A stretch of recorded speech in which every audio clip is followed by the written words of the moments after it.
আসসালামু আলাইকুম ওয়া রাহমাতুল্লাহ। আমার প্রিয় দ্বীনী ভাই বোনেরা, আপনার ঘরে হঠাৎ ঝগড়া কেন বেড়ে যাচ্ছে? কোথা থেকে আসতেছে? কেন ঝগড়াগুলো হচ্ছে? কিভাবে এড়ানো যায়? এই সমস্যা থেকে কিভাবে মুক্তি পাওয়া যায়? জানলে আপনার ঘরে শান্তি চলে আসবে, আপনার জীবন শান্তিময় হবে। চলুন কুরআন হাদিসের আলোকে জানি। আমি আপনাদেরকে এমন তিনটি আল্লাহ পাকের মহান রব্বুল আলামিনের গুণবাচক নাম তিনটি বলবো।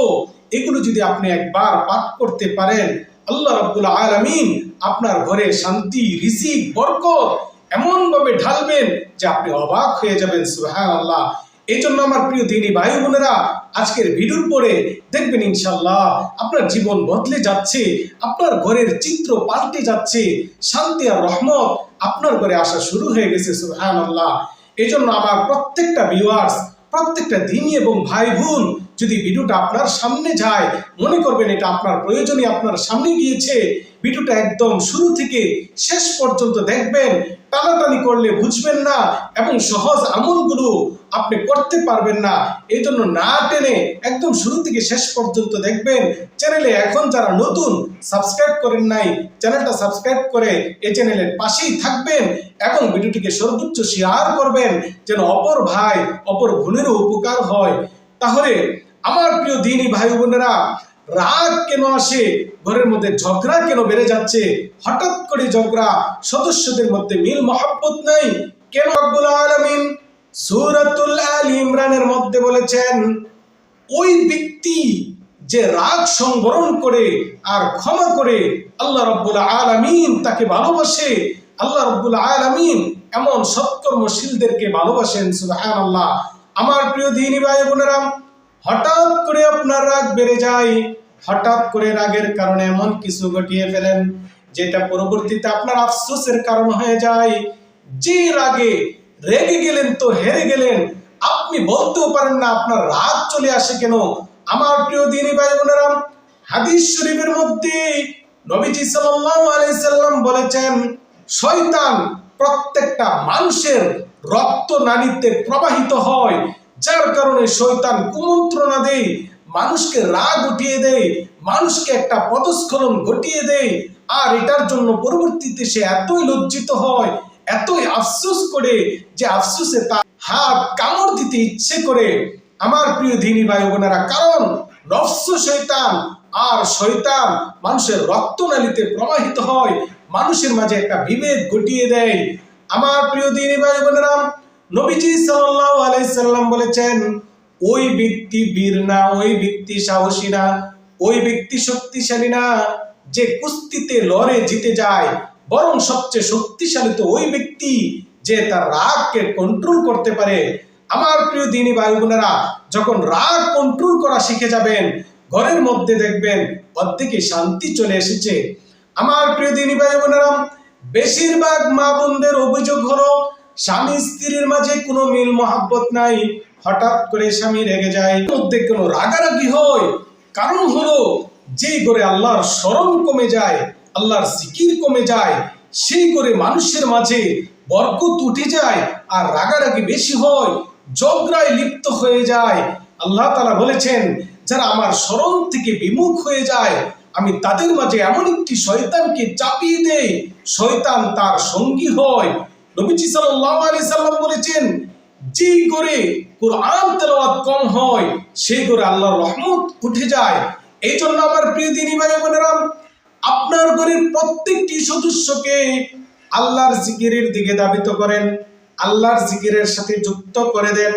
আমার প্রিয় দ্বীনী ভাই বোনেরা, সাল্লাল্লাহু আলাইহি সাল্লাম বলেছেন, রাগ আসে শয়তানের পক্ষ থেকে, আর শয়তান হলো আগুনের তৈরি, আগুন নিভে যায় পানির মাধ্যমে। অতএব তোমাদের জন্য রাগ উঠবে, তখন তোমরা উঁচু করো, তাহলে রাগ কমে যাবে। সুবহানাল্লাহ। এই জন্য আমার প্রিয় দ্বীনী ভাই বোনেরা, রাগকে কন্ট্রোল করার জন্য, রাগকে কমানোর জন্য, রাগ বন্ধ করার জন্য, যখন আপনার রাগ উঠে যাবে তখন আপনি উঁচু করে নেবেন, দেখবেন ইনশাআল্লাহ রাগ কমে যাবে। আমার প্রিয় দ্বীনী ভাই বোনেরা, যেই সমস্ত ঘরের মধ্যে স্বামী স্ত্রীর মাঝে মিল মহব্বত নাই, বরকত নাই, কামাই রুজির মাঝে কোনো বরকত নাই, অভাব অনটন, সদস্যদের মাঝে ঝগড়া বিবাদ। মনে রাখবেন, সদস্যদের মাঝে যখন মিল মহাব্বত থাকে এমনি বরকত বেড়ে যায়। সুবহানাল্লাহ। মিল মহাব্বত এটা বরকতের অন্যতম কারণ। অতএব আপনার ঘরে কুরআন তেলাওয়াতের অভ্যাস জারি করুন, কিছু জিকির আজকারের অভ্যাস জারি করুন। আমার প্রিয় দ্বীনী ভাই বোনেরা, যেই সমস্ত ঘরের মধ্যে শান্তি নাই, অনেক টাকা পয়সা ইনকাম হওয়ার পরও শান্তি নাই, ঘরের মাঝে ঝগড়া বিবাদ, স্বামী স্ত্রীর উপর রেগে যায়, স্ত্রী স্বামীর উপর রেগে যায়, আর রাগ কন্ট্রোল না করার কারণে ঝগড়া অনেক বড় হয়ে যায়, এমনকি তাদের মাঝে অনেক বড় হাতাহাতির পর্যায়েও চলে যায়। আমার প্রিয় দ্বীনী ভাই বোনেরা, এই সমস্ত বিষয়ের সমাধানের জন্য আমি আপনাদেরকে এমন একটি ওজিফা বলতেছি, যদি আপনারা এই ওজিফাটি করতে পারেন আল্লাহ রাব্বুল আলামিন আপনার কপাল খুলে দেবেন ইনশাআল্লাহ। আপনার ঘরে শান্তি আসবে, রহমত নাজিল হবে, বরকত দেখা দিবে, সদস্যদের মাঝে এত মিল মহাব্বত, এত বরকত আসবে আপনি অবাক হয়ে যাবেন। আমার প্রিয় দ্বীনী ভাই বোনেরা, আজকে আমার বলা প্রত্যেকটি ওজিফার উপরে সকলে আমল করার চেষ্টা করবেন ইনশাআল্লাহ। আমি এখন যে ওজিফাটা বলতেছি আপনার ঘর থেকে বিপদ আপদ দূর করে দিবে, বালা মুসিবত দূর করবে, সদস্যদের মাঝে মিল মহাব্বত বাড়াইয়া দিবে। আপনার ঘরের মাঝে আল্লাহ রাব্বুল আলামিনের পক্ষ থেকে শান্তি নাজিল হবে, আল্লাহর পক্ষ থেকে খায়ের বরকত আসবে ইনশাআল্লাহ তাআলা। এই ওজিফাটি হলো মহান আল্লাহ রাব্বুল আলামিনের একটি গুণবাচক নাম, আসসালামু ইয়া সালামু ইয়া সালামু। এভাবে আঙ্গুলের গিট ধরে ধরে অথবা তসবিহ হাতে নিয়ে আসরের নামাজের পরে, এশারের নামাজের পরে আপনি 100 বার ইয়া সালামু ইয়া সালামু এটা পাঠ করবেন। ইয়া সালামু মানে হলো হে শান্তিদাতা আল্লাহ। এইভাবে যখন আল্লাহ রাব্বুল আলামিনের এই মহান নামটি আপনি তাসবিহ করবেন, ঘরের মধ্যে যখন আপনি ওজিফাটি পাঠ করবেন, আল্লাহ রাব্বুল আলামিনের পক্ষ থেকে আপনার ঘরে খায়ের বরকত নাজিল হয়ে যাবে। আমার প্রিয় দ্বীনী ভাই বোনেরা, যাদের ঘরে বেশি বেশি ঝগড়া ফাসাদ হয়, আপনারা এই তাসবিহটি পাঠ করার পরে আল্লাহ রাব্বুল আলামিনের কাছে দোয়া করে বলুন, হে আল্লাহ আমার ঘরে শান্তি দান করুন, ভালোবাসা মিল মহাব্বত দান করুন। ইনশাআল্লাহ আল্লাহ রাব্বুল আলামিন আপনার চাহিদা, আপনার মনোবাসনা, আপনার দোয়াকে কবুল করে নেবেন। সুবহানাল্লাহ। আমার প্রিয় দ্বীনী ভাই বোনেরা, এবার 2 নম্বর ওজিফা।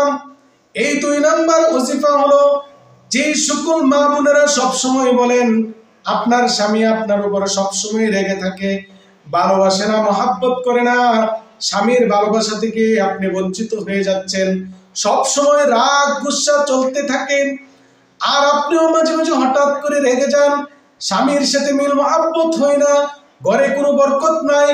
আমার দ্বীনী বোনেরা, আমার ভাইয়েরা, আজকের এই ওজিফাটি স্পেশাল ভাবে আপনাদের জন্য।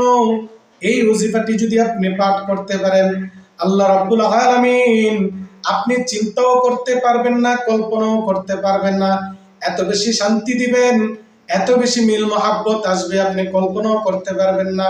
সুবহানাল্লাহ।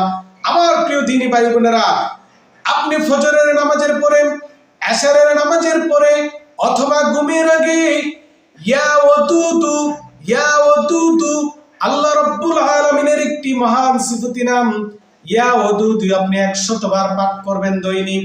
দৈনিক 100 বার যদি ইয়া ওয়াদুদু পাঠ করেন, ইয়া ওয়াদুদু হে মহাব্বত সৃষ্টিকারী, হে মিলজুলকারী, আল্লাহ রাব্বুল আলামিনের এই সিফাতি নাম যখন আপনি ঘরের মধ্যে 100 বার পাঠ করবেন, আপনার ঘরে খায়ের বরকত আল্লাহর পক্ষ থেকে গায়েবী ভাবে আসা শুরু হয়ে যাবে। সুবহানাল্লাহ। স্বামী স্ত্রীকে মহাব্বত করবে, স্ত্রী স্বামীকে মহাব্বত করবে, সন্তান আদিদের মাঝে মিল মহাব্বত সৃষ্টি হয়ে যাবে। এই জন্য আমার মা বোনেরা, আপনারা এই আমলটি করুন, ইনশাআল্লাহ আল্লাহর পক্ষ থেকে আপনাদের ঘরে খায়ের বরকত আসা শুরু হয়ে যাবে। আমার প্রিয় দ্বীনী ভাই বোনেরা, যে সমস্ত ঘরের মাঝে শাশুড়ি বউকে দেখতে পারে না, বউ শাশুড়িকে দেখতে পারে না, সব সময় খুঁটাখুটি ঝগড়া ফাসাদ খুচাখুচি চলতে থাকে, সদস্যদের মাঝে বিশৃঙ্খলা, আমার প্রিয় দ্বীনী ভাই বোনেরা, এবার 3 নম্বর ওজিফাটি যদি আপনি পাঠ করতে পারেন, আল্লাহ রাব্বুল আলামিন আপনার ঘরে অঢেল সম্পদ, অঢেল বরকত, অঢেল মিল মহাব্বত আল্লাহ নাজিল করবেন। সুবহানাল্লাহ। আমার প্রিয় দ্বীনি ভাই বোনেরা, এই ওজিফাটি করার আগে আপনি 7 বার দুরূদ শরীফ পড়ে নেবেন। আল্লাহুম্মা সাল্লি আলা মুহাম্মাদ ওয়া আলা আলি মুহাম্মাদ। আপনি এই দুরূদ শরীফটি 7 বার পাঠ করবেন। 7 বার দুরূদ পাঠ করার পরে আল্লাহ রাব্বুল আলামিনের একটি সিফতি নাম ইয়া হাফিজু ইয়া হাফিজু 41 বার পাঠ করবেন। সকাল এবং বিকালে 41 বার পাঠ করবেন। ইয়া হাফিজু ইয়া হাফিজু, হে হেফাজতকারী। আপনি ওজিফাটি পাঠ করার পরে আল্লাহ রাব্বুল আলামিনের কাছে বলবেন, ওগো আল্লাহ, আমার ঘরে শান্তি দাও, আমার ঘরের সদস্যদের মাঝে মিল মহাব্বত বাড়াইয়া দাও, অশান্তি দূর করে দাও, বালা মুসিবত দূর করে দাও। আমার প্রিয় দ্বীনি ভাই বোনেরা, আল্লাহ রাব্বুল আলামিন আপনার প্রার্থনা, আপনার দোয়া কবুল করবেন। আল্লাহর ওজিফা পাঠ করার কারণে আপনার ঘরে শান্তি, বরকত, আশা নাজিল হওয়া শুরু হয়ে যাবে। আমার প্রিয় দ্বীনি ভাই বোনেরা, আপনি অবাক হয়ে যাবেন, জীবন বদলে যাবে, সংসারের চিত্র পাল্টে যাবে।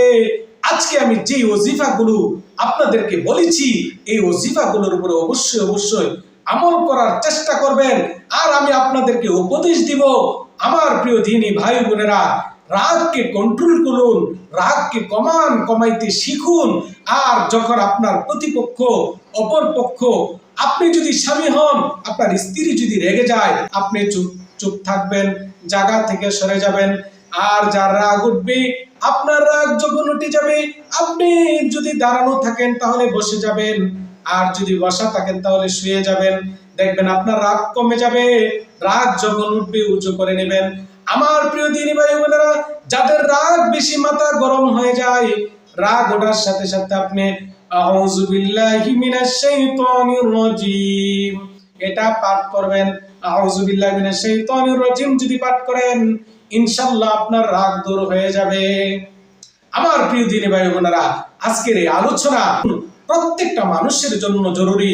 এই ভিডিওটা যদি আপনার কাছে প্রয়োজনীয় মনে হয়, সর্বোচ্চ শেয়ার করবেন। সকলে ভালো থাকুন, সুস্থ থাকুন। আসসালামু আলাইকুম ওয়া রাহমাতুল্লাহ।